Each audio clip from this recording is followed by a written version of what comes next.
बेटे से सुख नहीं मिलता।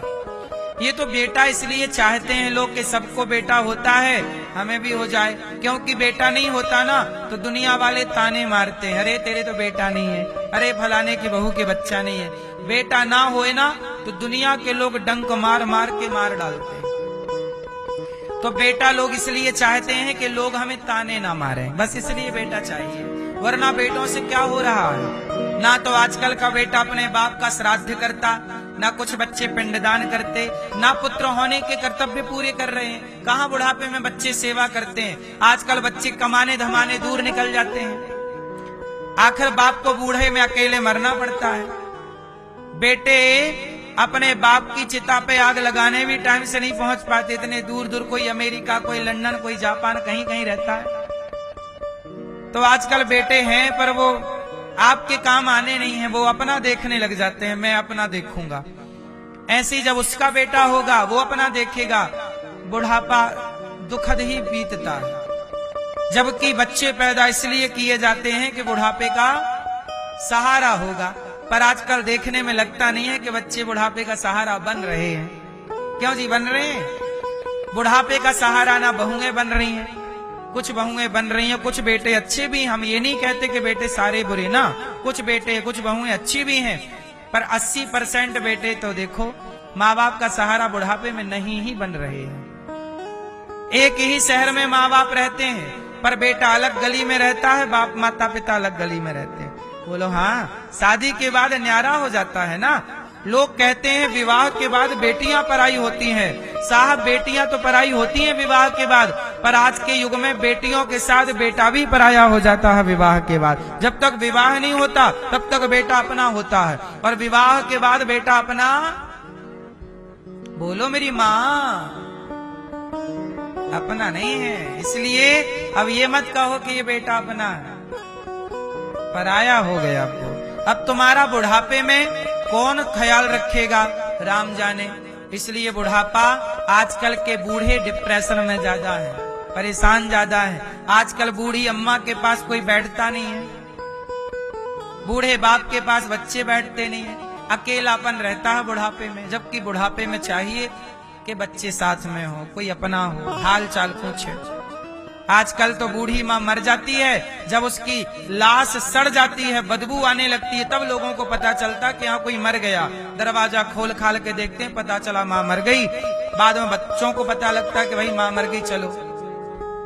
एक घटना बताई मुझे किसी ने कि घटना एक बड़े शहर की है। एक बार क्या हुआ कि बाप मर गया, बेटा रहता था अमेरिका में, बाप मर गया तो माँ ने फोन लगाया, बेटा, दो बेटे थे माँ के दो। माँ बोली, बेटा तुम्हारे पिताजी चले गए, आ जाओ। अच्छा माँ आ रही हूं। बड़ा बेटा आया, बाप मर गया, बड़े बेटे ने अंतिम संस्कार किया अपना। तो माँ ने कहा, छोटा क्यों नहीं आया, क्या उसका बाप नहीं था, उसे क्यों नहीं? तब बेटे ने कहा, माँ हम दोनों थोड़ा बिजी रहते हैं, पिताजी के जाने में मैं आ गया, आपके जाने में छोटा वाला आ जाएगा, हम दोनों एक साथ नहीं आ सकते ना, काम भी तो है वहां। तो बेटों ने बांट लिया कि बड़ा बाप मरेगा तो बड़ा बेटा चला जाएगा, और माँ मरेगी तो छोटा चला। ये है, ये रियल है, ऐसा हो रहा है।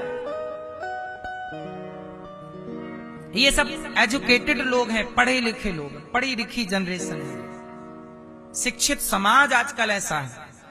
आजकल की शिक्षा ऐसी ही है मेरी माँ, आजकल की शिक्षा में माँ बाप की वैल्यू नहीं है।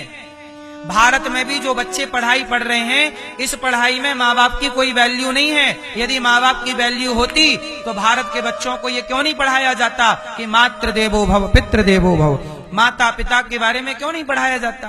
नहीं पढ़ा। आपने पढ़ा क्या मातृ देवो भव?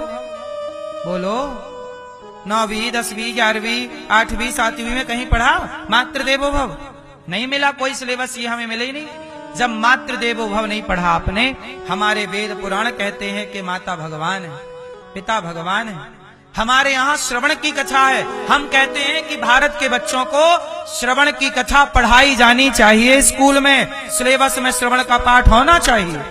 जब श्रवण के बारे में पढ़ेंगे बच्चे तब वो श्रवण कुमार बनेंगे। नहीं पढ़ते तो कैसे श्रवण कुमार बनेंगे? फिर तो एक बाप के मरने में आएगा, एक माँ के मरने में आएगा। हो गया बेटे का फर्ज पूरा। इसलिए बेटों के चक्कर में ना पड़ो, बेटा पराया ही है। कम बच्चे हैं जो अपने बूढ़े बाप की सेवा करें, कम बच्चे हैं जो बूढ़े माँ की सेवा करें, कम बहुएं बची जो अपने सास ससुर की श्रद्धा से सेवा करती हैं। वरना आजकल तो लड़कियां शादी के पहले ही उनकी शर्त होती है, देखो सास ससुर ना हो, ऐसा लड़का हो तो बढ़िया हो। सास ससुर का झंझट चाहिए ही नहीं, ये ना हो तो अच्छा है। फिर तुम्हारा बेटा होगा, उसके लिए भी बहू आएगी तो वो भी यही कहेगी सास ससुर नहीं चाहिए। फिर तुम जाओगे कहां बुढ़े बुढ़ी? अरे प्रकृति की ये व्यवस्था है, एक दूसरे की हमें निर्भरता चाहिए, एक दूसरे के हम काम आते हैं। सास ससुर का होना जरूरी है। जिस घर में बड़े बुजुर्ग होते हैं वो घर घर होता है, वरना तुम्हारा घर घर है। आजकल क्या हो रहा है जानते हो? 4-4 बेटे हैं, 5-5 बच्चे हैं, फिर भी मां वृद्धाश्रम में रह रही है। क्यों साहब, क्यों? अपने से पूछिएगा ये सवाल, क्यों ये सब चल रहा है? कहां गए हमारे वो संस्कार सेवा वाले? भगवान शिशुपाल की 100 गालियां सुनते हैं। शिशुपाल भगवान को रोज 100 गालियां देता है। बोलो हाँ, देता कि नहीं? और भगवान 100 गालियां चुपचाप सहते। जब भगवान भगवान होकर 100 गालियां सुनते हैं शिशुपाल की, तो आपका बूढ़ा बाप कुछ बातें कहता है, आपकी माँ कुछ बुढ़ापे में बोलती है, सुन लिया करो। आजकल बच्चों की शिकायत होती है, हमारे पिताजी उल्टा बोलते हैं, बाप माँ उल्टा बोलती है। अरे बुढ़ापे में माँ बाप ऐसे लगभग हो ही जाते हैं। बुढ़ापे में ना आदमी कैसा हो जाता है, चिड़चिड़ा हो जाता है।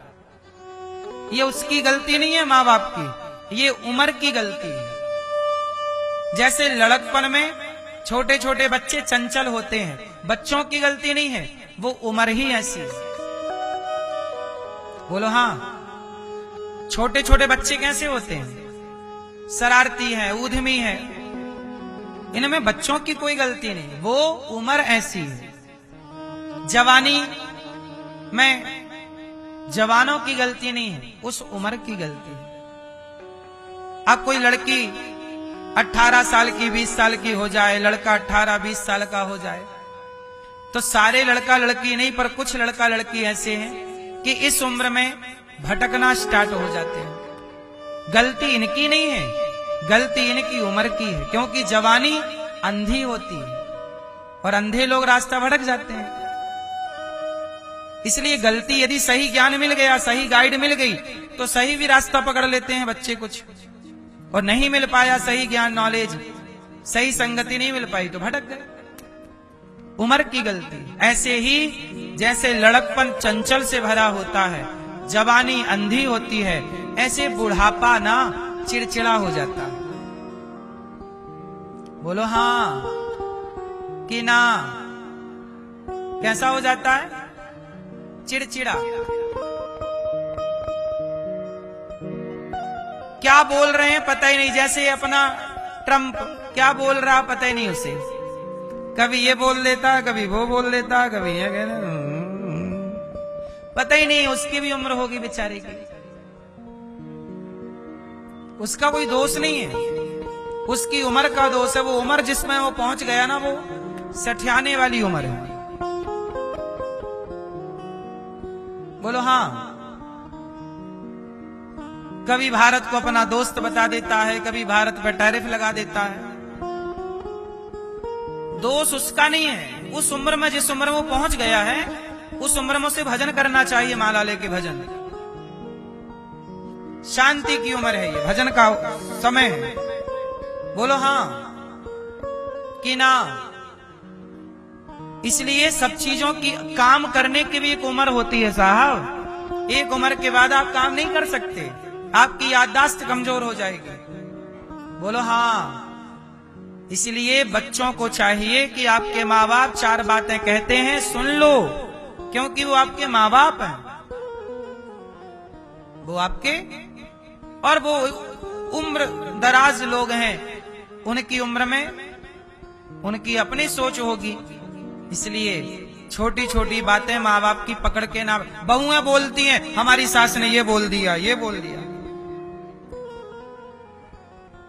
तुम्हारी बहू आएगी ना, तुम भी बोलोगी, तुम्हारी बहू भी यही शिकायत करेगी कि मेरी सास ने ये बोल दिया। इस धरती पे हर बहू की शिकायत है कि मेरी सास ने ऐसा बोल दिया। तुम्हें भी शिकायत है अपनी सास से, तो तुम्हारी बहू आएगी वो भी शिकायत करेगी तुमसे। तुम ना बोलना भला, तुम भी तो बोलोगी।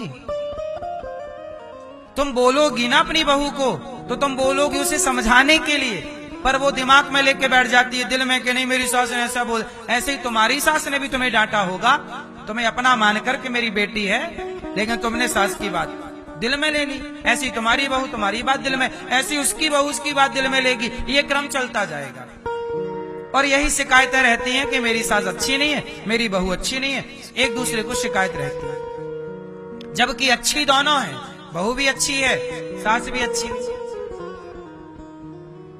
लेकिन समझ समझ का फेर है। कई बार देखो, मैं कितनी सारी बातें आपको यहां बैठ के कहता हूं, मेरी बात आप लोग समझ जाते हैं तो आपको लगता महाराज जी अच्छा समझा रहे हैं, ठीक कह रहे हैं। लेकिन जिसे मेरी बात नहीं समझना, वो कहेगा रे क्या ये बोल रहे हैं महाराज जी। तो कुछ लोग मेरी बात को सही मान लेंगे, कुछ लोग मेरी बात को गलत। तो जो सही मानेंगे वो मुझे अच्छा मान लेंगे, जो गलत मानेंगे वो मुझे बुरा मान लेंगे। अब बताओ मैं अच्छा हूं कि बुरा हूं? लेकिन वो लोगों ने अपने से मुझे बुरा मान लिया और अपने से मुझे अच्छा। कोई मुझे अच्छा मान लेता है, कोई मुझे। मैंने कहा लिवन में रहना गलत है, मैंने कहा लिवन में रहना गलत है, तो कुछ लोगों ने मुझे अच्छा बोला कि आप ठीक कह रहे हैं, लिवन में रहना गलत। कुछ लोगों ने बुरा मान लिया, नहीं जी लिवन में रहना कैसे गलत है, कानून बन गया है। जो लिवन में रहते हैं वो लड़का लड़की बोले कि अनिरुद्धाचार्य ने गलत कहा, उन्होंने मेरा विरोध किया। तो मैं सही हूं कि गलत हूं? मैंने तो केवल अपना धर्म का, सनातन का पक्ष रखा है। अब आप अपनी बुद्धि से विचार करिए, आपकी बुद्धि से निर्भर विचार करके आप मानेंगे कि मैं सही हूं कि गलत हूं। ना मैं सही हूं, ना सही हूं ना गलत हूं, मैं केवल अपनी बात रख रहा हूं, मैं अपने सनातन धर्म की बात रख रहा हूं। अब आप अपने तरीके से उसे समझ रहे हैं, और जो व्यक्ति जैसे समझ लेता है, यदि आपकी बात समझ में आ गई तो आप अच्छा मान लोगे, समझ में नहीं आई तो आप बोलोगे बुरा है। ऐसे ही है, सास की बात समझ में आ जाती है तो बहू को लगती है मेरी सास अच्छी है, और सास की बात समझ में नहीं आती तो बहू को लगता है मेरी सास तो बिल्कुल बुरी है।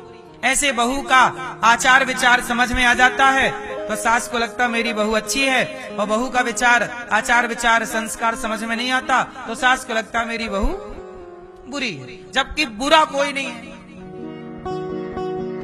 अपना अपना नजरिया है।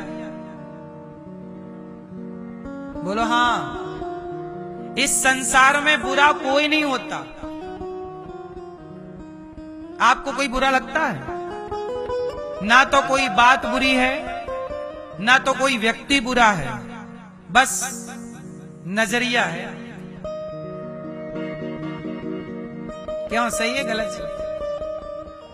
व्यक्ति अपने अपने नजरिया से देखता है, अपने अपने चश्मे से देखता है।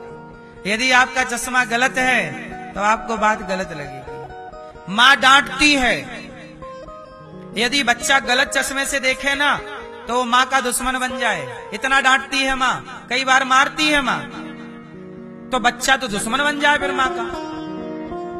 कह रहे तो कैसी निर्दयी माँ, मार देती है, डांटती रहती है। लेकिन यदि प्रेम का चश्मा लगा के देखोगे तो माँ की डांट में, माँ की मार में भी ममता ही नजर आएगी। ये तो नजरिया है ना उस बच्चे का कि वो किस नजरिए से माँ बाप को देखने लग गया। यदि कई बार बच्चे माँ बाप के दुश्मन बन जाते हैं, माँ बाप दुश्मन थोड़ी हैं, पर तुमने माँ बाप की बात को गलत एंगल से समझ लिया, गलत तरीके से समझ लिया, चलो दुश्मन बन गए। और सही तरीके से समझते तो हर माँ बाप सही है। क्यों जी, बात सही है कि गलत है?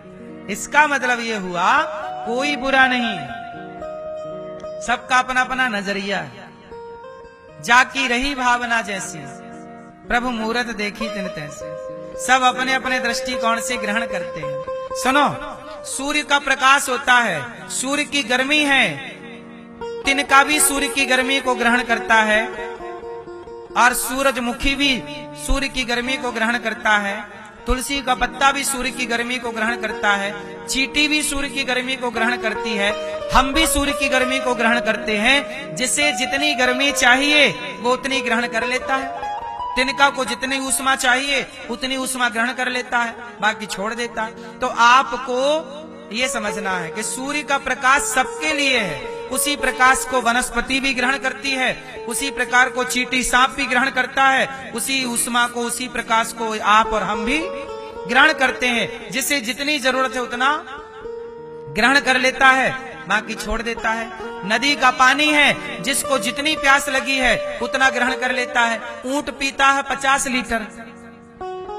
यदि नदी में ऊंट जाएगा तो ऊंट कितना पानी पिएगा? लगभग 50 लीटर पानी पी जाएगा।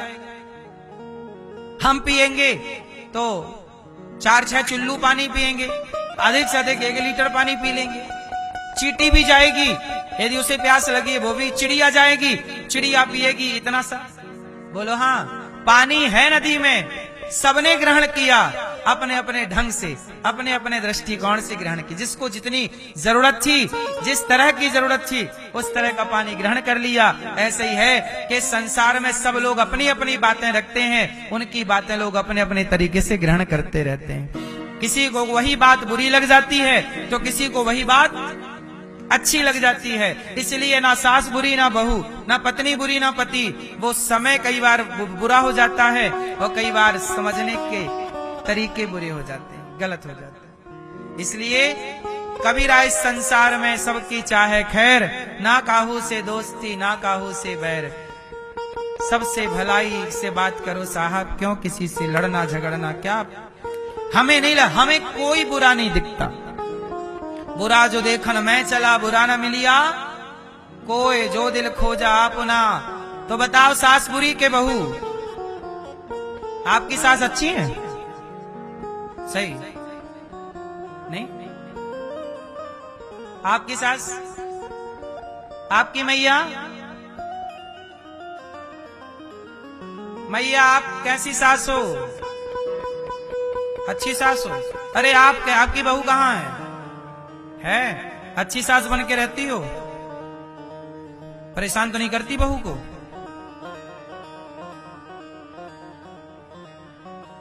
नहीं, सासें भी आजकल वीआईपी सासें बहुओं को परेशान करती रहती है बेवजह। यहाँ पड़ोसन से जाके रोती, मेरी बहू खाना नहीं देती। हा हा हा।